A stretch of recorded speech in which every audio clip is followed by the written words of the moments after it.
prihatin sih Kak, jujur. Karena aku juga ngeliat beritanya, kasihan banget masih kecil keluar cacing pita kayak gitu banyak banget.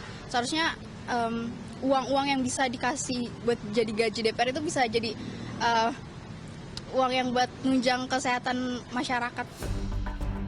Itulah suara warga yang prihatin atas kematian Raya, bocah penderita infeksi cacing di Kabupaten Sukabumi, Jawa Barat.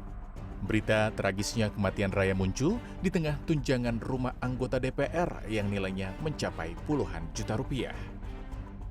Kemiskinan di Tengarai jadi salah satu faktor Raya menderita infeksi ratusan cacing.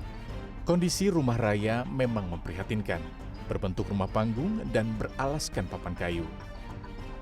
Lalu di kolong rumah terlihat kotor dengan sejumlah ayam peliharaan berkeliaran. Keterangan dari beberapa warga di sini bahwa Raya itu memang sering kali menangis dan sering kali main di bawah kolong rumah. Di bawah kolong rumah ini Raya itu sedikit lebih tenang dan tidak menangis sehingga menyebabkan orang tuanya sering membiarkan Raya untuk bermain di bawah kolong rumah. Seperti yang kita lihat bersama-sama di sini bahwa kondisi kolong rumah ini memang cukup untuk anak berusia 3 tahun, 4 tahun untuk bisa masuk ke dalam. Dan kondisi di dalam pun sangat kotor, penuh dengan barang-barang, penuh dengan kaca yang memang kondisinya cukup berbahaya.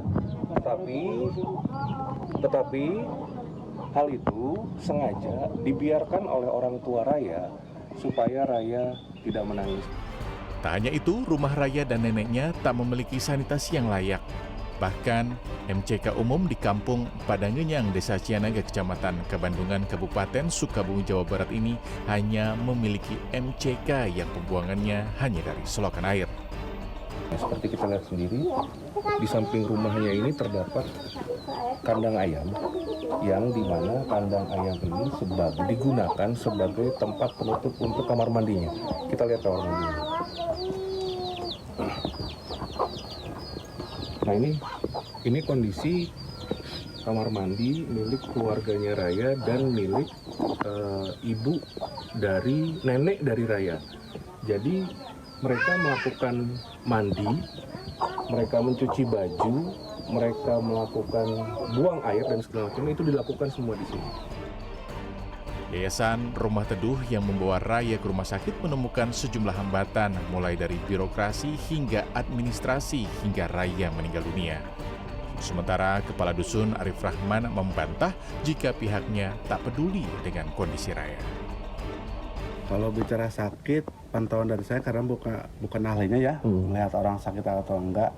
Cuma kalau dari informasi Pak Kadar Posyandu, dia itu rutin ke Posyandu dan diberikan apa yang memang seharusnya diberikan, termasuk pemberian makanan tambahan dari Posyandu.